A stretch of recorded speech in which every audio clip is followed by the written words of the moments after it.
Assalomu alaykum. Avvalambor mana o'zimiz uyda o'zini o'zi band qilish qilib ochib novvoyxonani yurgizyapmiz. Allohga shukr. Qo'li qo'shnilardan, ko'cha-ko'ydan zakazlar tushib turadi.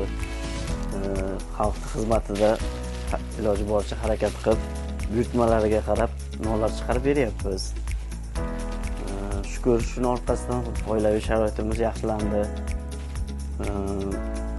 Endi bundan buyog'iga xalq xizmatida bo'lamiz. Qo'ldan kelgancha xalqimizga sifatli non yetkazib berishga harakat qilyapmiz. Novvoylik bilan ota-onamizdan qolgan novvoylik kasb bu. Ancha yoshligimizda ham bir ishlab qilib, keyin shu orada bir to'xtab qolib, keyin yana ishni boshlaganmiz. Shuning orqasidan rizqimizni terib yuribmiz.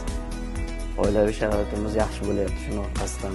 Mana biz o'zini o'zi band qilish qilib ochib ish faoliyatimizni boshladik qonuniy qilib. Kelajakda bu bizning pensiyamiz ancha yordam bo'ladi. Buyurtmalarimiz asosan 3 xil grammda bo'ladi bu non va sifatiga yog' qo'shilgani bo'ladi, yog'sizligi bo'ladi. 3 xil grammda. Bu albatta buyurtmachilarimizga sharoitiga qarab turib, kimdir kattarog'ini xohlasa, grammini ko'proq qilib qilinadi. Kimdir o'rtacharoq, kimdir kichikroq qilib zakaz beriladi. Xudoga shukr, shu buyurtmachilarimizni talabiga qarab, ishlarimizni shunga qarab hisob-kitob qilib boramiz. Yaxshi, kunimizga 2 xop, 3 xop un mahsulotlaridan non chiqaryapmiz. Xudoga shukr. 300 ta, 400 ta, 600 taga yaqin non zakazlar bo'ladi.